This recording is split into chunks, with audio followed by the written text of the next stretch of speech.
मोक्ष मार्गस्य नेतारम्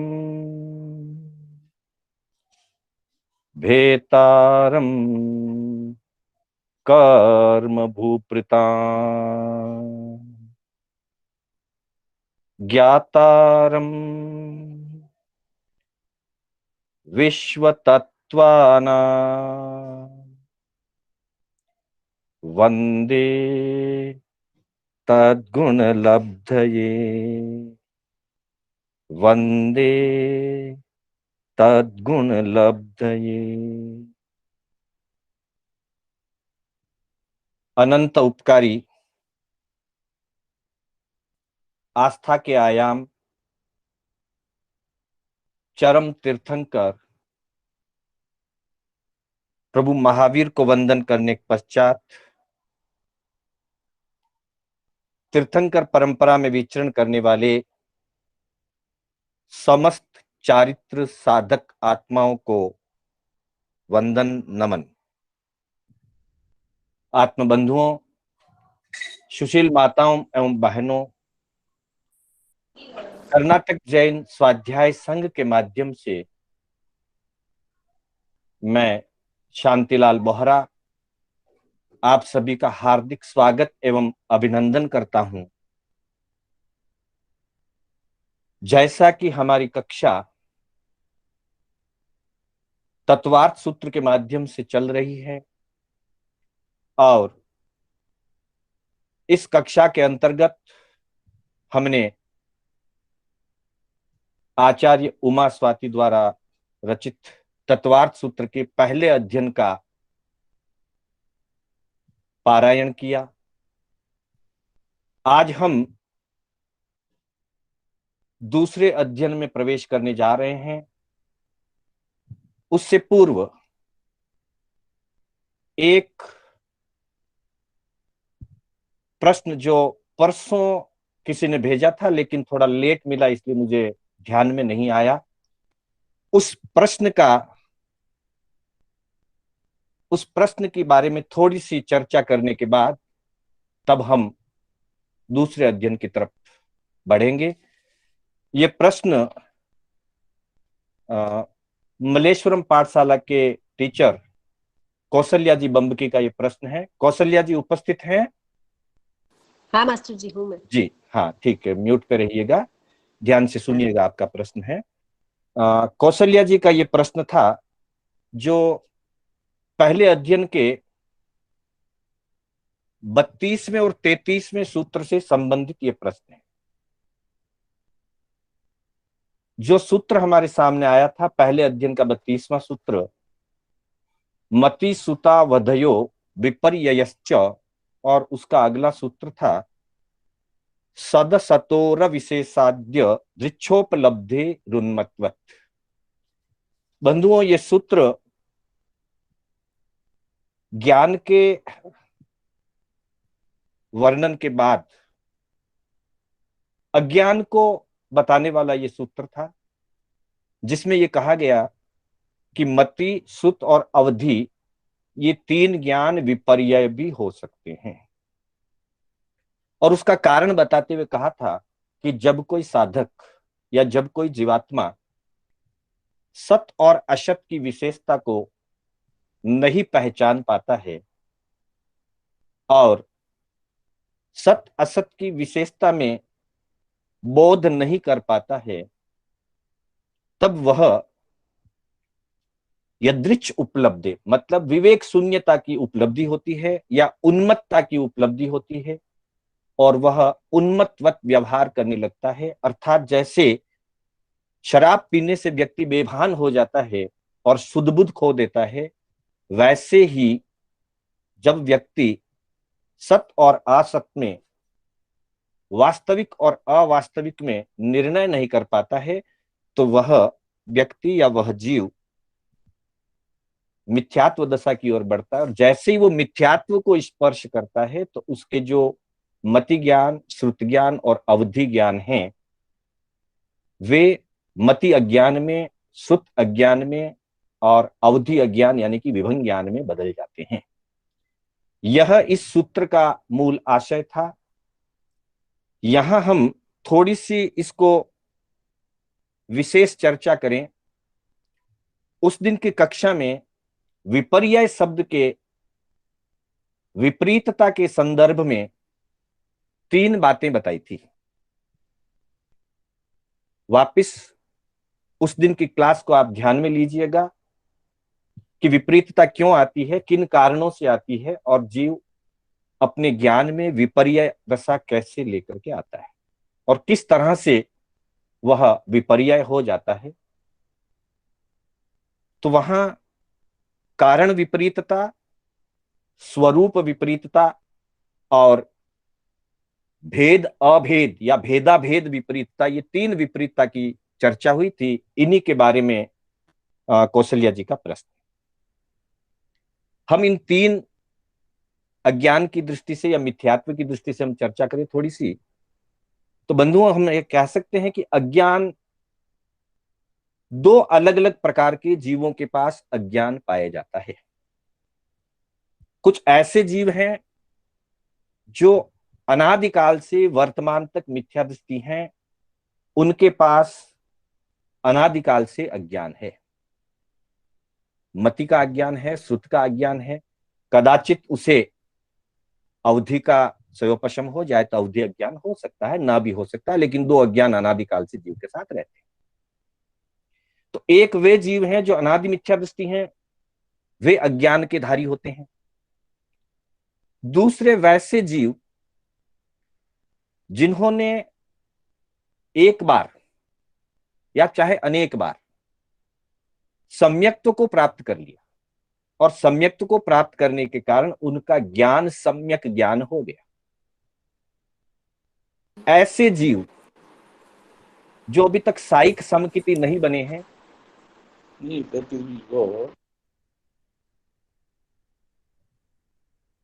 उपसम सम्यक्त्व से या सयोपसम सम्यक्त्व से जब वे परिवाही होकर के मिथ्या दृष्टि बनते हैं, तब आवाज करो सर, आवाज कटे रिकॉर्डिंग ठाणे बड़े जल्दी, तब उन जीवों का ज्ञान अज्ञान में बदल जाता है। तो वे जीव जो अनादि मिथ्या दृष्टि हैं, उनके पास अनादि का अज्ञान है, परंतु जो जीव सम्यक दृष्टि बनकर के ज्ञान युक्त बने, सम्यक ज्ञान युक्त बने, किसी कारण से वापस जब वो मिथ्यात्व में जाते हैं, तब उनका ज्ञान अज्ञान बनता है। मुख्य रूप से ये जो सूत्र है, ये इस बात को विशेष रूप से इंगित कर रहा है कि विपर्ययश्च, विपर्यय होने पर ज्ञान अज्ञान बन जाता है, अथवा यूं कहें कि 3 ज्ञान 3 अज्ञान रूप भी होते हैं। तो बंधुओं, यहां थोड़ा सा चिंतन करेंगे कि जो जीव सम्यक दृष्टि है और फिर मिथ्यात्व की तरफ जाता है, तो ऐसा लगता है कि पहले उसे अपने ज्ञात किए हुए तत्वों में या प्राप्त हुए बोध में कुछ कंफ्यूजन पैदा होता है, वो समझने की कोशिश करे और समझ नहीं पाता है। जब तक वो जिज्ञासा रूप रहता है, समझने का प्रयास करता है, वहां तक वह व्यक्ति सम्यक दृष्टि ही रहता है, उसका ज्ञान ज्ञान ही रहता है। लेकिन जब वो नहीं समझ पा रहा है और उसके मिथ्यात्व के उदय की स्थिति बढ़ रही है, सामने मिथ्यात्व उदय होने का समय आ रहा है, वैसी स्थिति में वह व्यक्ति अपने कंफ्यूजन को अथवा अपने ज्ञान में पैदा हुई उलझन को स्वीकार करने लग जाता है, और तब उसे भगवान की वाणी पर, तीर्थंकरों की वाणी पर जिज्ञासा नहीं, संदेह होने लगता है। और जिस समय संदेह होने लगता है और वो संदेह की स्थिति में उसी पर श्रद्धा करने लग जाता है जो उसको संदेह हुआ, और जैसे ही वो संदेह की स्थिति पर श्रद्धान करने लगता है, संदेह वाली बात को सही मानने लगता है, उसी क्षण उसका सम्यक दर्शन पतित हो जाएगा, वह जीव मिथ्या दृष्टि बन जाएगा, और उसी के साथ उसमें जो भी ज्ञान उपस्थित हैं, मति ज्ञान, श्रुत ज्ञान और अवधि ज्ञान, मति अज्ञान रूप हो जाएंगे, श्रुत अज्ञान रूप हो जाएंगे और अवधि अज्ञान रूप हो जाएंगे। तो इस संदर्भ में जो तीन विपरीतता की बात कही है, क्योंकि अनादि मिथ्या दृष्टि तो एकेंद्रीय आदि जीव भी होते हैं, उनमें ये ऐसी चीजें नहीं पाई जाती, वो अनादिकाल से ओग दृष्टि से मिथ्या दृष्टि होते हैं, उसकी अपेक्षा से शायद ये बात नहीं है। तो वहां जो बात कही जिसमें तीन विपरीतता में पहली बात बताई कारण विपरीतता, इसके संदर्भ में हमको नम्मी पवज्या की किसी भी गाथा को लेनी चाहिए, जहां इंद्र में और नमी राज ऋषि में अभिनिष्क्रमण करने के बाद और दीक्षा लेने से पहले जो संवाद होता है, वहां दो शब्द आते हैं, हेउ कारण चोइयो, हेतु और कारण को जान करके जवाब दिया जाता है। वहां पहले ही प्रश्न की हम चर्चा करें तो इंद्र ने कहा कि तुम्हारा अभिनिष्क्रमण सही नहीं है, तुम्हारा इस तरह से राज्य को छोड़ करके शक्रेंद्र ने ब्राह्मण रूप में उपस्थित होकर के नमी राजऋषि को जो कहा कि राजन, तुम्हारा ये अभिनिष्क्रमण सही नहीं है, क्योंकि तुम्हारे अभिनिष्क्रमण के कारण पूरी मिथिला नगरी रो रही है, क्रंदन कर रही है, कोलाहल हो रहा है।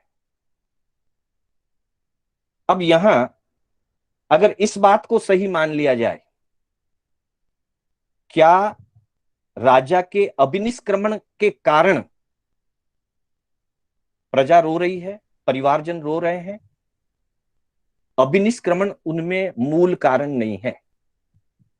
मूल कारण परिवार का या प्रजा का स्वार्थ है।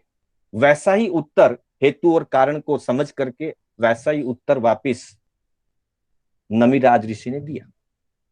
यहां हम समझें कि मूल कारण अलग है, व्यवहार में दिखने वाला कारण अलग है, लेकिन व्यवहार के कारण को मूल कारण मान लिया जाए तो व्यक्ति अपने वैराग्य से वापिस विचलित हो जाए और कदाचित आगे चल करके राग भाव इतना बढ़ जाए, कषाय बढ़ जाए, आसक्ति बढ़ जाए, तो वो सम्यक्त से भी पतित हो सकता है। संसार में यही होता है, जब किसी का वियोग होता है तो व्यक्ति आर्त ध्यान करता है, व्यवहार में उसका स्वार्थ है, पर निश्चय में उस व्यक्ति के जाने के कारण मुझे दुख नहीं हो रहा है, मेरे स्वार्थ के कारण मुझे दुख हो रहा है। तो ऐसे किसी भी तथ्य में मूल कारण को छोड़ करके किसी अन्य कारण को मुख्य मान लिया जाए और मुख्य कारण को गौण कर दिया जाए, तो व्यक्ति अपने सही बोध से विचलित हो सकता है, सही बोध से पतित हो सकता है। इसलिए कारण की विपरीतता से भी कभी कभी जीव सम्यक्त्व से मिथ्यात्व में जा सकता है। दूसरा बताया है स्वरूप की विपरीतता। उस दिन भी अपनी चर्चा हुई थी, हमारे आगमों में और 25 बोल के थोकड़े में मिथ्यात्व के 10 भेद के अंतर्गत 5 चीजों में विपरीत स्वरूप से मिथ्यात्व होना बताया। जीव को अजीव श्रद्धे या अजीव को जीव श्रद्धे, मोक्ष के मार्ग को संसार का मार्ग श्रद्ध ले या संसार के मार्ग को मोक्ष का मार्ग मान ले। इसी तरह से साधु को असाधु, असाधु को साधु, कर्म मुक्त से कर्म युक्त मान ले और कर्म युक्त को कर्म मुक्त मान ले। ऐसी स्थिति में उस श्रद्धांत से जीव को मिथ्यात्वपना बताया। तो यहां भी ये बात समझनी है कि जो सही स्वरूप है, सही स्वरूप को जब तक दृढ़ता से मान करके रहेंगे व्यक्ति सम्यक भी रहेगा, लेकिन किसी भी कारण से, राग आदि कारण से, कषाय आदि कारण से, मोह के आवेश से अथवा मान्यता के कारण से जब व्यक्ति जो वास्तविक स्वरूप नहीं है उस अवास्तविक स्वरूप में वास्तविक स्वरूप की स्थापना कर ली, तब वह मिथ्यात्व की तरफ अग्रसर होगा। और तब मिथ्यात्व के स्पर्श होते ही 3 प्रकार के ज्ञान अज्ञान रूप बदल जाएंगे। जैसे उस दिन भी उदाहरण दिया था, प्रतिमा प्रतिमा है, प्रतिमा को प्रतिमा मानने से मिथ्यात्व नहीं लगता, लेकिन प्रतिमा में भगवान की मान्यता अगर करते हैं कि ये भगवान है, ये महावीर है, ये ऋषभ है, ये ऋषभ देव की मूर्ति है, ऋषभ देव की प्रतिमा है, ये महावीर प्रभु की प्रतिमा है, ये गौतम स्वामी की प्रतिमा है, यह प्रतिमा को प्रतिमा स्वरूप में स्वीकार किया गया और मोक्ष में विराजमान प्रभु महावीर की आत्मा, ऋषभ देव की आत्मा या गौतम स्वामी की आत्मा वो भगवान स्वरूप है। तो वहां हमने भगवान में भगवान की मान्यता करी, प्रतिमा में प्रतिमा की मान्यता करी। लेकिन अगर हम विपरीत कर देते तो यहां स्वरूप विपरीतता के कारण भी मिथ्यात्व की तरफ जाएगा जीव, और तब वह ज्ञान अज्ञान में बदल जाएंगे। लेकिन ऐसी भी तो एक मिनट पहले पूरा सुन लीजिए। तीसरा दिया था भेदाभेद।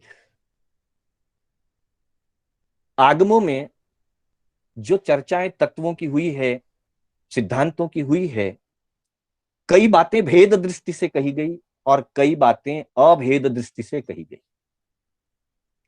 मैं एक उदाहरण लेकर के इस बात को स्पष्ट करने का प्रयास करूंगा। फिर भी और इसके बारे में कोई कहना चाहे तो मेरी बात पूरा होने के बाद में अपने विचार रख सकते हैं या आगे का प्रश्न भी पूछ सकते हैं। ठाणांक सूत्र के अंदर पहले ठाणे में एक सूत्र आया है, एगे आया, जिसका अर्थ होता है कि आत्मा एक है। बहुत गहराई से ध्यान से सुनिएगा। एगे आया ठाणांक सूत्र का, ठाणांक सूत्र भी मूल आगम है, अंग सूत्र है, और उसमें आया है एगे आया, आत्मा एक है। और जहां हम उत्तराध्ययन सूत्र का 28वां अध्ययन पढ़ते हैं, 28वें अध्ययन के अंदर मोक्ष मार्ग का वर्णन हुआ है और वहां भी 6 द्रव्यों की बात कही गई। वहां कहा है धम्मो अहम्मो आगासम दव्वम इक्किक्क माहियम अनंतानी य दव्वाणी कालो पुग्गलो जंतवो। उत्तराध्ययन सूत्र के 28वें अध्ययन की यह 8वीं गाथा है जो मैंने आपके सामने रखी। धम्मो अहम्मो आगासम, धर्म अधर्म और आकाश, दव्वम इक्किक्कम माहियम, ये द्रव्य एक एक कहे गए हैं। यहां आत्मा को एक नहीं बताया। अनंतानी य दव्वाणी कालो पुग्गलो जंतवो, काल, पुद्गल और जीव, ये 3 द्रव्य अनंत अनंत कहे गए हैं। हमारी चर्चा आत्मा से लेकर के चल रही है। ठाणांक सूत्र में कहा आत्मा एक है और उत्तराध्ययन सूत्र में प्रभु महावीर ने फरमाया आत्माएं अनंत है। यह भेद दृष्टि और अभेद दृष्टि की अपेक्षा से कहा गया है। अभेद दृष्टि का मतलब है समस्त संसार की समस्त आत्माएं, जो वास्तव में अनंत आत्माएं हैं, संसार में सिद्धों में अनंत आत्माएं हैं, समस्त आत्माओं का चेतन स्वरूप एक जैसा ही है। चेतन स्वरूप की दृष्टि से, अभेद दृष्टि से कहा गया आत्मा एक है। लेकिन व्यवहार की दृष्टि से सबकी आत्माएं अलग अलग है। 10वें कालिक सूत्र में भी आता है, पुडवी चित्तमंतमखाया, आउ चित्तमंतमखाया, 6 काय का वर्णन वहां आता है। अनेक जीवा पुढ़ो सत्ता, पृथ्वी आदि में अनेक जीव होते हैं और सब जीवों की पृथक पृथक सत्ता होती है। इसका मतलब आत्माएं सब अलग अलग है। अर्थात चैतन्य स्वरूप की अपेक्षा से, संग्रह नय की अपेक्षा से समस्त आत्माओं को एक आत्मा के रूप में कह दिया। लेकिन व्यवहार नय की अपेक्षा से और भेद दृष्टि की अपेक्षा से हर आत्मा में अलग अलग अपनी सत्ता है। कोई एकेंद्रिय है, कोई बेंद्रिय है, कोई तेंद्रिय है, कोई चौरेंद्रिय है, कोई पंचेंद्रिय है, कोई मुक्त है, कोई संसारी है। तो अभेद दृष्टि से आत्मा एक है और भेद दृष्टि से आत्माएं अनंत है। अगर कोई व्यक्ति इस भेद अभेद दृष्टि को अलग अलग ना समझे तो वो कहेगा कि ऐसे कैसे हो सकता है, भगवान एक जगह तो कहते हैं आत्मा एक है और एक जगह कहते हैं कि जीव या अनंत होते हैं, जीवों की सत्ता पृथक पृथक होती है। और यदि वो भेद और अभेद दृष्टि को सही रूप में नहीं ग्रहण कर पाएगा और उसमें विपरीतता कर लेगा, उसमें वो शंका कर लेगा और शंका करके वो विपरीतता को प्राप्त हो गया, विपर्य को प्राप्त हो गया, तो मिथ्या दृष्टि हो जाएगा। मैं आपको बता दूं, 6 दर्शन मुख्य रूप से भारतीय दर्शनों में माने गए हैं, जिनमें एक अद्वैतवादी दर्शन है और वे इसी बात को मानते हैं कि संसार के समस्त जीव एक ही आत्मा का अंश हैं, अलग अलग आत्माएं नहीं होती, उनका मानना है। अद्वैतवादियों का ऐसा मानना है कि आत्माएं अलग अलग नहीं होती है, एक ही आत्मा है और सब में, हम सब में, संसार में हम जितने भी जीव हैं उन सब में उसी परम पिता आत्मा का या उसी परमात्मा का छाया या अंश रहा हुआ है, आत्माएं अलग अलग नहीं होती। ऐसा उन्होंने अपनी मान्यता बना ली और जब ऐसी मान्यता बना ली तो वो दर्शन मिथ्या दर्शन हो गया। तो इस प्रकार से किसी भी विषय में, ये एक एक उदाहरण लेकर के मैंने तीनों को बात करी है, किसी भी विषय में किसी भी बात को लेकर के जब व्यक्ति विपरीतता को महत्व दे देता है, विपरीतता में उलझ जाता है और विपरीतता को सही मानने लग जाता है, तब वह विपर्यय हो जाता है और विपर्यय होने पर वह जीव मिथ्यात्व दशा में जाएगा, क्योंकि भगवान की वाणी पर अश्रद्धा करेगा, वो मिथ्यात्व में जाएगा। और मिथ्यात्व का स्पर्श होते ही जीव के जितने भी उस समय जिस अंश में या जितने स्वयं में उसके पास मति ज्ञान, सुख ज्ञान था या अवधि ज्ञान भी था, तो वे दोनों ज्ञान या तीनों ज्ञान विपर्य के कारण से सही स्वरूप को वो नहीं समझ पाया, सही स्वरूप की श्रद्धान छोड़ दी और विपरीत श्रद्धान को उसने स्वीकार कर लिया, विपरीत श्रद्धान की उसने श्रद्धा कर ली, तब वो मिथ्यात्वी बन गया और ये ज्ञान उसके अज्ञान बन। ऐसा मेरे ध्यान में आया है, जैसा पढ़ा, गुरु भगवंतों से सुना, समझा, उसके आधार पर मैंने ये समाधान करने का प्रयास किया है। फिर भी इसके ऊपर कोई प्रति प्रश्न है या कोई बंधु इस पर कुछ कहना चाह रहे हैं तो अब मैं आपको 2 मिनट का समय दे सकता हूं और उसके बाद हम आगे की तरफ चलें। पहले तो ये प्रश्न था कौशल्या जी का, आपको यही अपेक्षा थी या आपका प्रश्न, आपको कुछ समाधान हुआ क्या? नहीं मास्टर जी, समझ में आ गया, थोड़ा डाउट्स थे भेदा भेद में, हाँ, उसका क्लियर हो गया मास्टर जी, बहुत बहुत धन्यवाद मास्टर। हाँ, दीपिका जी कुछ कहना चाह रही थी इसी बीच में, अभी चर्चा में दीपिका जी कुछ कह रहे थे, अब वो शायद नहीं जुड़ पा रहे हैं। चलिए, और कोई वरिष्ठ स्वाध्यायी इसके बारे में कुछ कहना चाहते हो तो अपनी बात रख सकते हैं, या फिर मैं आगे चलता हूं। चलिए, किसी की तरफ से कोई प्रश्न नहीं आ रहा है तो बंधुओं आज हम दूसरे अध्ययन की तरफ आगे बढ़ते हैं। जैसा कि पहले अध्ययन में हमारी चर्चा हुई थी, पहला अध्ययन मुख्य रूप से ज्ञान मीमांसा को लेकर के था, जिसमें ज्यादातर ज्ञान का वर्णन आया और प्रारंभ में मोक्ष मार्ग की परूपना करते हुए सम्यक दर्शन ज्ञान चारित्राणि मोक्ष मार्ग तत्वार्थ श्रद्धानम सम्यक दर्शनम कहकर के मोक्ष मार्ग की परूपणा को प्रारंभ किया और सम्यक दर्शन के स्वरूप को समझा करके तत्व के स्वरूप को समझाने के लिए ज्ञान का स्वरूप समझाया और अनेक अपेक्षाओं से, विभिन्न अपेक्षाओं से इस पहले अध्ययन के अंदर ज्ञान की मीमांसा की गई। ज्ञान चूंकि जीव का ही स्वभाव है, किसी अपेक्षा से हम कह सकते हैं कि ज्ञान और जीव एक ही। ज्ञान का दूसरा नाम चेतना है और चैतन्य आत्मा को ही कहते हैं, तो किसी अपेक्षा से ज्ञान दर्शन आत्मा ही है। तो वैसे वो भी जीव विचारणाएं थी, लेकिन विशेष रूप में वो दर्शन और ज्ञान की मीमांसा थी। अगला सूत्र जो दूसरा जो अध्ययन है, अगला अध्ययन, दूसरा अध्ययन, यह जीव मीमांसा का अध्ययन। इसमें ज्यादातर बातें जीव का स्वरूप, जीव की अवस्थाएं, जीव के भेद प्रभेद, आदि आदि बातों को लेकर के यह अध्ययन चलेगा। और इसमें सबसे पहले जीव की विशेषता को बताया गया है, और जीव की विशेषता को बताने के लिए भावों का आधार लिया है। और यहां कहते हैं कि ये जो 5 भाव, आगमों में 6 भाव का वर्णन, उसकी भी हम चर्चा करेंगे। तत्वार्थ सूत्र में 5 भाव बताए हैं और आगमों में 6 भाव की चर्चा हुई है। ये जो भाव हैं ये जीव के असाधारण भाव हैं, मतलब एक्स्ट्रा ऑर्डिनरी। असाधारण का मतलब होता है एक्स्ट्रा ऑर्डिनरी, अर्थात कोई ऐसी क्वालिटी, कोई ऐसा गुण या ऐसी अवस्था जो जीव के अलावा बाकी के 5 द्रव्यों में ना पाया जाए, क्योंकि भगवान ने 6 द्रव्यों की परूपणा फरमाई है। तो 6 द्रव्यों में से ऐसी कुछ क्वालिटीज है जो सिर्फ और सिर्फ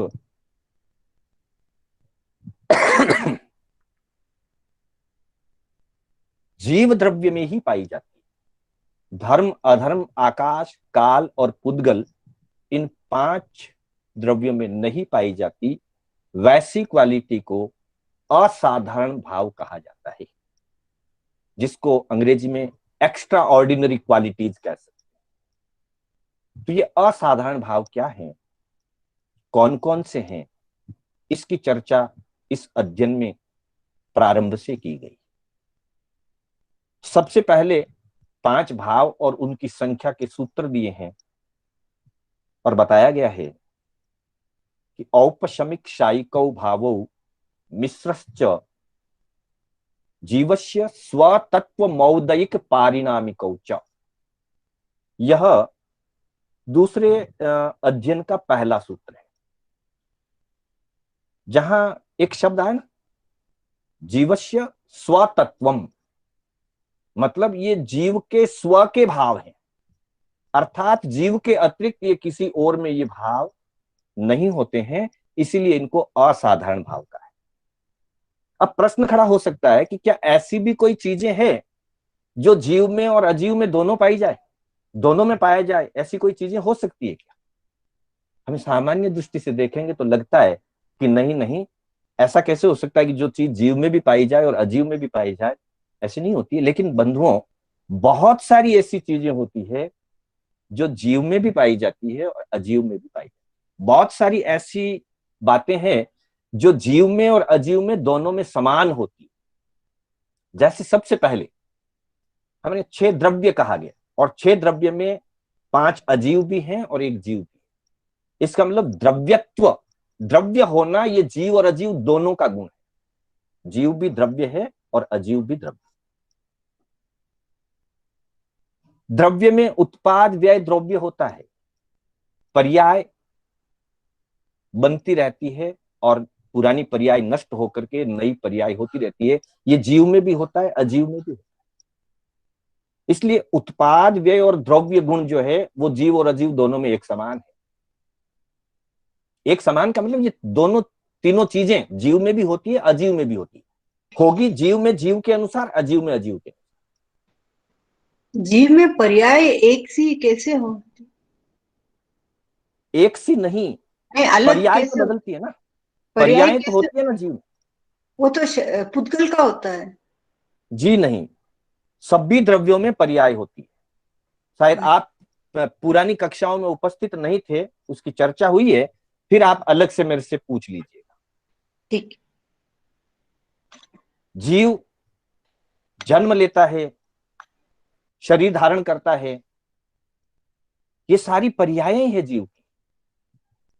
जीव में ज्ञान गुण है, दर्शन गुण है, दर्शन गुण की अनंत पर्याय होती है, ज्ञान गुण की अनंत पर्याय होती है। वे सब जीव की ही पर्याय है। जीव में जीव के अनुरूप पर्याय होगी, पुद्गल में पुद्गल के अनुरूप पर्याय होगी, धर्मास्ति अधर्मास्ति आकाशास्ति काय में भी उनके उनके अनुरूप पर्याय होगी। मतलब गुण और पर्याय जीव में और अजीव में सब में होता है, ये भी समान गुण है। जीव और अजीव दोनों में समान रूप से पाया जाता है। जीव अनादिकाल से अस्तित्व में है, अजीव भी अनादिकाल से अस्तित्व में है। ये काल की अपेक्षा से दोनों की समानता है। अच्छा अच्छा। जीव में भी असंख्यात प्रदेश होते हैं, मतलब प्रदेश युक्त होता है जीव। धर्म अधर्म आकाश और पुद्गल में भी प्रदेश होते हैं, तो प्रदेशों की अपेक्षा से दोनों में समानता है। किसी में संख्यात हो, असंख्यात हो, अनंत हो, यह अलग बात, लेकिन प्रदेश होते हैं एक काल को छोड़ करके। बाकी पांचों द्रव्य सप्रदेशी कहे गए हैं। तो प्रदेशों की अपेक्षा से, काल की स्थिति की अपेक्षा से, इस तरह से बहुत सारी ऐसी चीजें हैं जिनमें जीव और अजीव में समानता है। लेकिन ये जो 5 भाव कहे गए हैं, इन 5 भावों की अपेक्षा से देखा जाएगा तो ये 5 भाव जीव में होते हैं, अजीव में नहीं होते। जीव के कर्मों का उदय होता है, जीव कर्मों का क्षय करता है, सयोपशम करता है, उपशम करता है। पर चूंकि अजीव के कर्म ही नहीं होते, इसलिए वहां क्षय, उपशम, सयोपशम या उदय ऐसी कोई अवस्था होती ही नहीं। इसलिए ये भाव मात्र जीव के हैं, अजीव के ऐसे भाव नहीं होते। वस्तुत्व, द्रव्यत्व, प्रदेशत्व, प्रमेयत्व, ऐसे जो सामान्य गुण हैं जो परिणामिक भाव के अंतर्गत होते हैं, वे जीव में अजीव में दोनों में हो सकते हैं।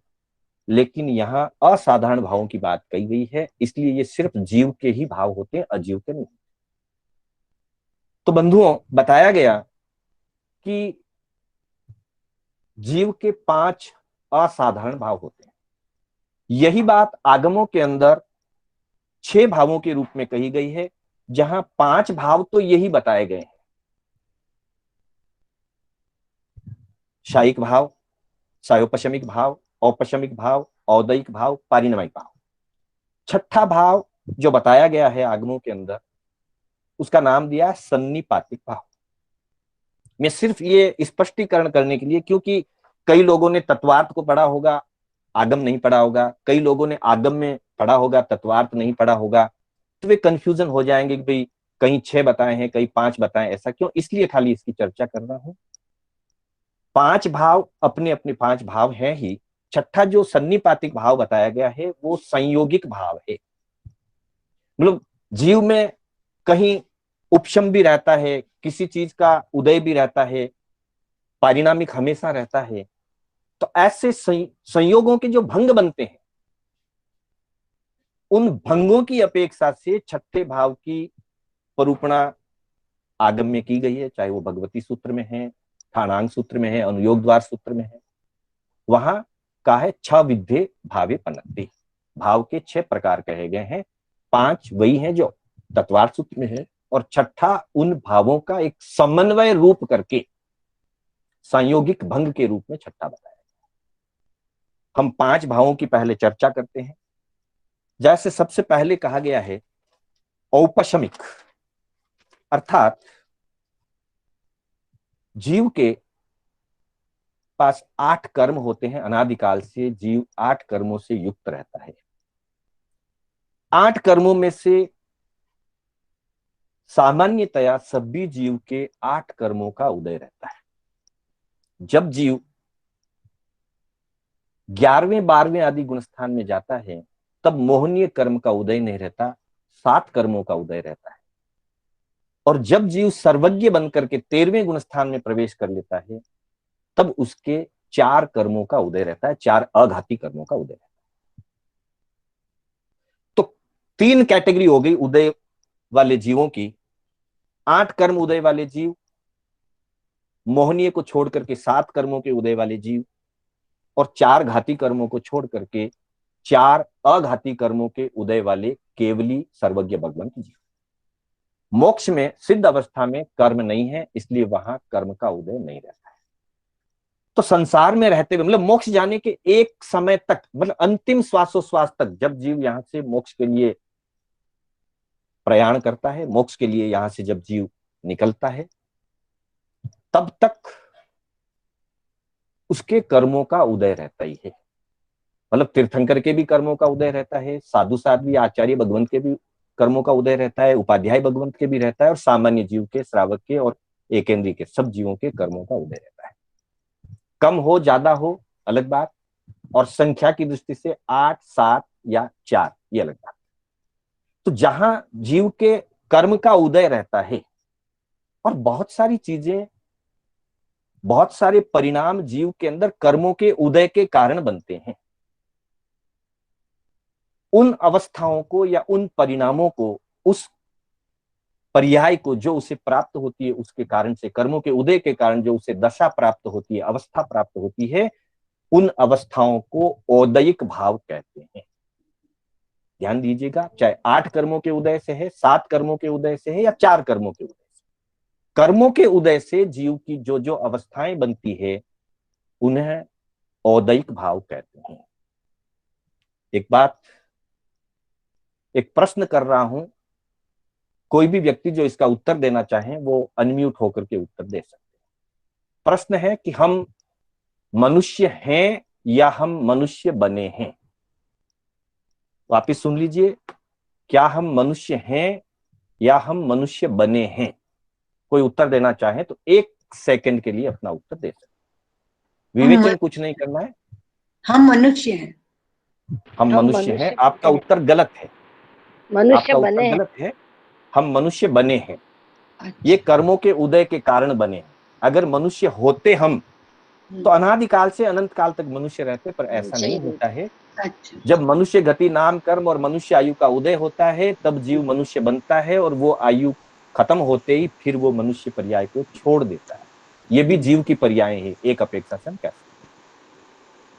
तो बंधुओं, कर्मों के उदय के कारण हम मनुष्य बनते हैं, कर्मों के उदय के कारण हमारे में क्रोध आदि आते हैं, ये सारी चीजें उदय के कारण होती है। उसको औदयिक भाव। उदय 8 कर्मों का होता है। उन 8 कर्मों में से मोहनीय कर्म का उपशम हो सकता है। मोहनीय कर्म के अतिरिक्त किसी भी कर्म का उपशम नहीं होता। तो मोहनीय कर्म के उपशम से जीव में जो अवस्था प्राप्त होती है उसे औपशमिक भाव कहते हैं। विशेष विवेचन आगे के सूत्रों में आएगा, अभी इतना ही समझ लें। 8 कर्मों के उदय से जो अवस्थाएं प्राप्त होती है जीव को, उसे औदयिक भाव कहते हैं। मोहनीय कर्म के उपशम से जीव में जो अवस्था प्राप्त होती है उसे औपशमिक भाव कहते हैं। फिर चलते हैं सयोपशम की तरफ। सयोपशम भी 8 कर्मों का नहीं होता है, मात्र 4 घाती कर्मों का ही सयोपशम होता है।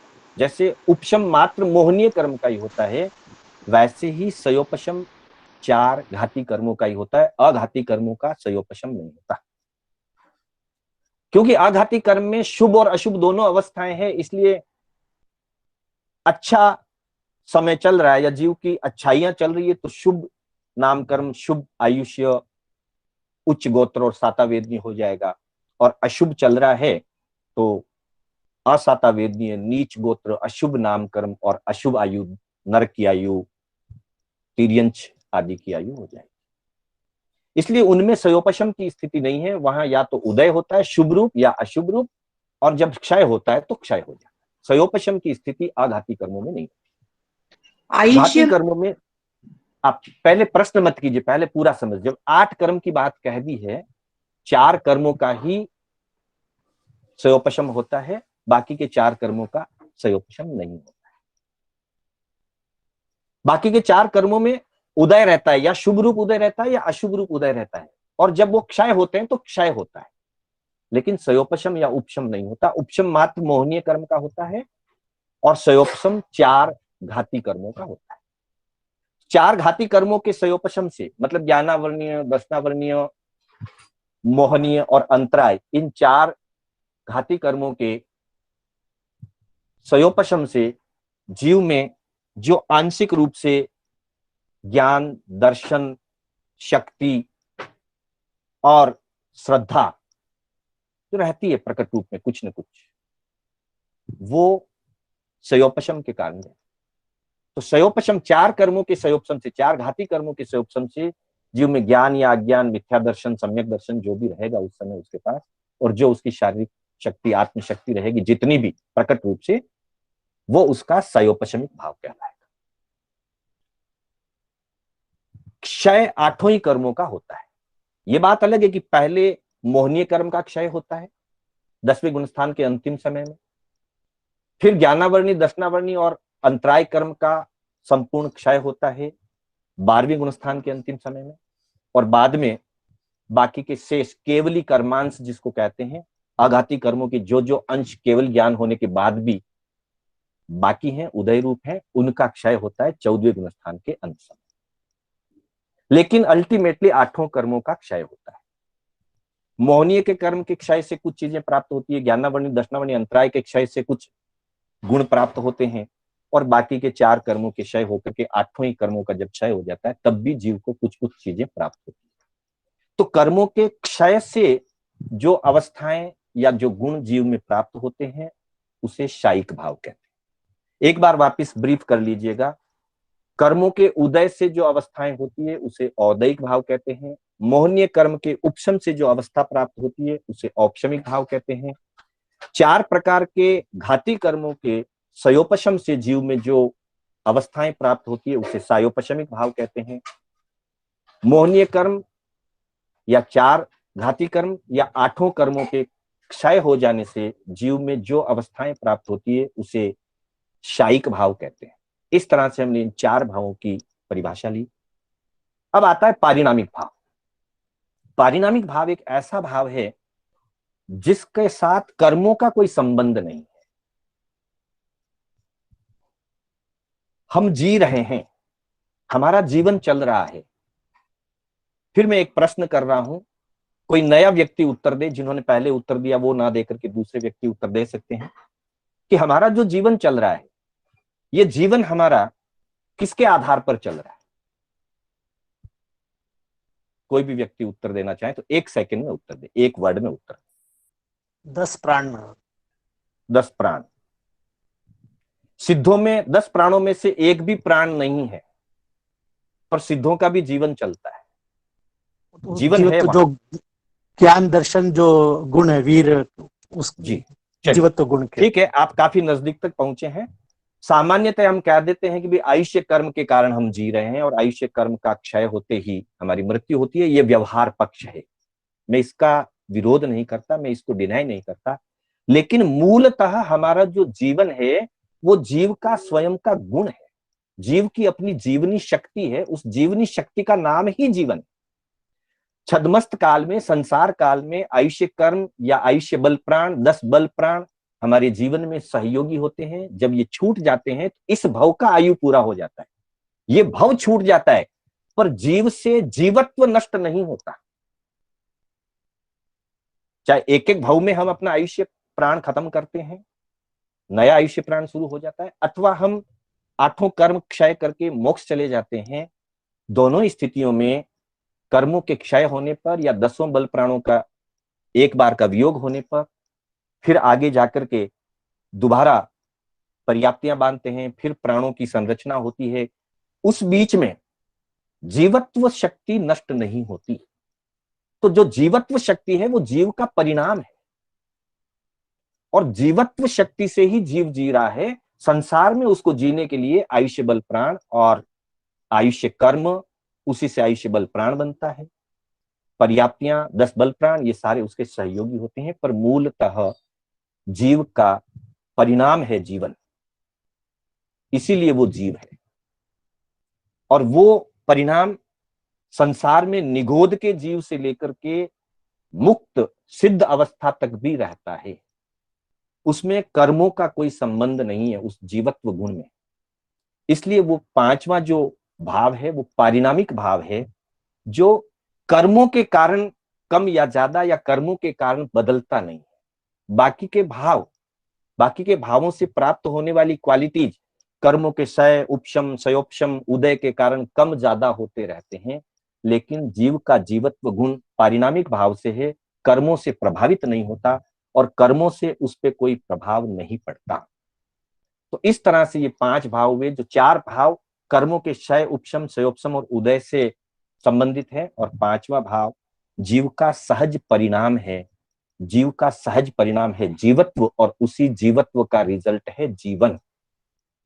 जीव जिस भाव में रहता है उस भाव को जीवन कहते हैं। इसलिए शब्द है जीव, जीव का भाव है जीवन, और जीवन जीव का परिणाम है। तो ये 5 भाव होते हैं। इन 5 भावों के भेद बताए गए हैं, जो क्रमशः अगला सूत्र आता है, द्विनवाष्टादशैक विंशति त्रिभेदा यथाक्रमम। जिस क्रम से पहले सूत्र में भावों के नाम दिए हैं, उसी क्रम से दूसरे सूत्र में इसके भेदों की संख्या बता दी।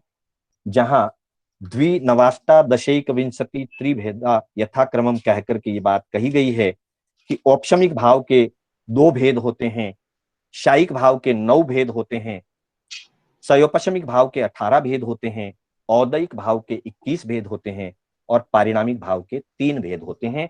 यह सूत्र में संक्षिप्त दृष्टि से कहा है। आगमों में कहीं कहीं औदयिक भाव के, क्षयोपशमिक भाव के और भेद प्रभेद करके ज्यादा भी संख्याएं बताई है। तत्वार सूत्र के आधार से हमने ये चर्चा। अब हमें ये समझना है कि इन भावों का जीवन के साथ क्या संबंध है। तो बंधुओं, पारिणामिक भाव की अगर हम चर्चा करें तो हमें ये बात समझ में आएगी कि परिणाम जो है वो जीव का शुद्ध चैतन्य स्वभाव है। समय होने आ रहा है, इसलिए मैं इसकी लंबी चर्चा आज नहीं करूंगा, क्योंकि काफी लोगों को शायद हो सकता है जिज्ञासाएं हो। तो इन 5 भावों का जीवन के साथ क्या संबंध है, मैंने समय देखा अभी तो लगभग 4:50 के आसपास घड़ी दिखा रही है, तो मैं आगे नहीं बढ़ा करके इसकी चर्चा हम कल करेंगे। आज जो चर्चा हुई है, पहली बात, मेरे द्वारा कोई भी कथन करने में कोई अन्यथा परूपणा हुई हो, कोई जिन परूपणा के विपरीत कथन हुआ हो, तो मैं संघ की साक्षी से और अपनी आत्मा की साक्षी से मिच्छामि दुक्कडम करता हूं।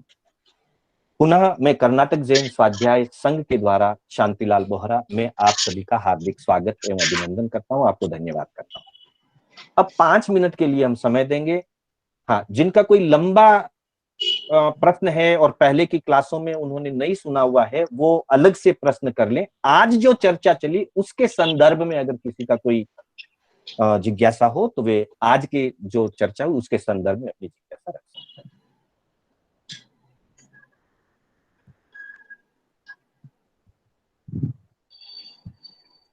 भाव और लेशिया में अंतर है? जी, आज का जो विषय है उसी की चर्चा करेंगे बहन जी, बाकी चर्चा नहीं कर पाएंगे, बहुत सारे लोग हैं। आपका प्रश्न अलग है, उसको हम बाद में अलग से चर्चा करेंगे। लेशाएं भी भाव के अंतर्गत आती है, वो जब आगे औदयिक भाव आएगा तब आपको इसमें पता चल जाएगा। अच्छा। जी, जो आज चर्चा हुई उसमें से कोई जिज्ञासा हो तो पूछ, किसी की भी कोई जिज्ञासा हो तो वो अपनी बात रख सकते हैं, अथवा इस विषय में कोई अपनी विशेष बात कहना चाहे तो वो भी सादर आमंत्रित हैं, वो अनम्यूट होकर के अपनी भावना व्यक्त कर सकते हैं आज के विषय पर। जी गुरुजी, जय जिनेन्द्र। एक जय रिक्वेस्ट जिनेन्द्र है, वो जी। तत्वार्थ की लाइन को आप 1-2 बार रिपीट करवाएंगे तो हमको पढ़ने में आसानी होगी। जी, मैं आज के दोनों सूत्रों को रिपीट करता हूं, आप अपने अपने मन में या अपने अपने म्यूट पर रह करके उच्चारण कर लीजिएगा। हाँ, सिस्टम पे अगर सब एक साथ उच्चारण करेंगे तो डिस्टर्ब हो जाएगा। आपके सामने अगर हुआ तो आशीष जी सूत्र भी आपके सामने दे देंगे। मैं उच्चारण करता हूं, औपशमिक शायिकौ भावौ, औपशमिक शायिकौ भावौ मिश्रश्च जीवस्य स्वतत्व मौदयिक पारिणामिकौ च।